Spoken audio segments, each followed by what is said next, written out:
Over the festive period, I was thinking about the best Christmas present I ever received, and I don't want to upset anyone here, but it's pretty difficult to beat 1987's Scorponok. Back then, I'd never seen a Transformer as big as this, as heavy, as packed with features and accessories. And okay, look, listen, I don't have every accessory for this boy in 2024, but it won't stop us from having a good time. I promise.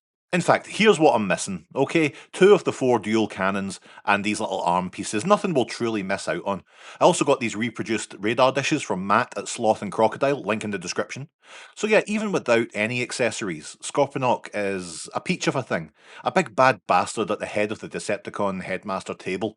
A wonderful combination of pea soup green, plum, grey and orange. You'd never put those together on paper, but on Scorponok it's truly iconic. Major kudos for having a huge tail and leg section at the back that doesn't get in the way. Since there's still a headmaster, Scorponok's head is his Nebulan partner Lord Zarak, who's comically small on this body. They tried to play with the proportions with the helmet and the visor combo, but it doesn't do much for this little peanut. I love it. Like all good headmasters should, plugging Zarak into the willing neck hole reveals his stats hidden under the chest hatch. You can also swap him out for other headmasters and have the time of your life doing so. The Scorponok body itself has a decent amount of articulation for such a beefy boy, solid posability in the arms at least, and very satisfying clicky ratchet legs. He has knees, but they're backwards, so let's take a moment to imagine what Scorponok's couch would look like. The claws open and close on a few ratchets, and they're all strong enough to hold some poor Autobot up in the air if that's what you're into.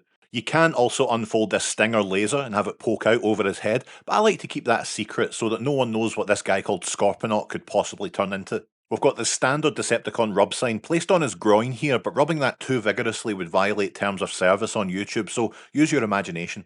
There's a lot of accessories here too, with only some of them being used in each mode, so get used to putting certain parts away in a little plastic bag. The dual cannons go on the shoulders here, and there's room for another two on the other side, but as I've said, we don't need those. We've also got a large orange anti-gravity gun, as well as a grey gun guard to stop it getting dirty when he takes it to the park. We've got these little chromed guards that you can, I don't know, stick to the side of his legs for some extra leg side protection. Yeah, I don't know. They look nice enough. And finally, there's this thing that you can fold out and place on the arm as a shield or a grabber or a stabber weapon. And once he's all tooled up, you can see why Scorponok was such a big deal. He definitely feels like an event, a menace, a threat. But back to Zarak, we pop him out and transform him. Again, I love the sheer size and tactile joy of a G1 Headmaster. But once he's in Headmaster mode, where does he spend his nights? Where does he hunker down between bouts of popping Autobot noggins? Well, time for the base mode. Plastic bags at the ready. That very robust leg articulation comes in handy as Scorponok hits us with a Van Damme level splits and has a lie down. Fold out the backpack and it comes around the other side, and then fold a ton of other things out, ramps, missile bays, and attach as much of this guff as you can.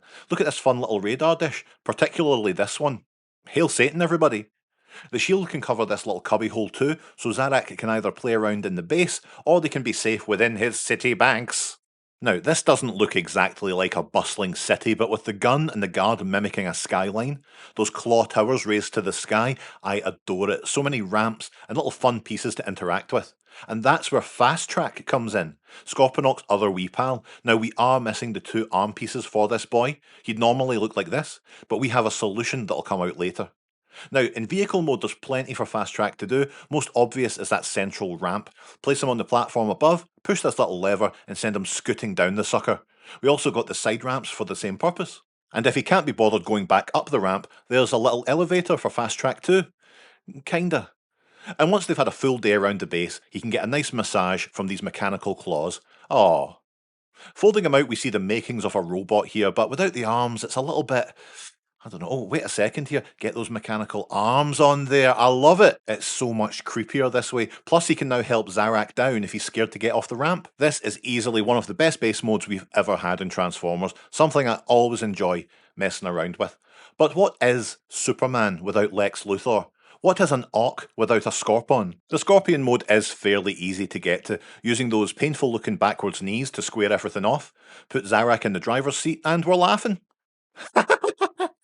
This is an all-timer, just a big daft robot scorpion. All the same wonderful articulation in the claws and the arms, and best of all, rolling it along the ground triggers the walking feature in the legs. Truly the best thing about an incredible toy. I have such a hard time deciding on what mode to display Scorponok in because they truly are the only Titan or large-scale toy like this that I'd ever consider displaying in anything but robot mode. Each option just has so much going for it. What a great time you'll have with G1 Scorponok. I couldn't think of a better toy to kick off the new year with. Even the truly excellent modern take on the character doesn't hit these heights, despite being double the size. This gets 5 emaciated Lord Zarak bodies out of 5. See ya!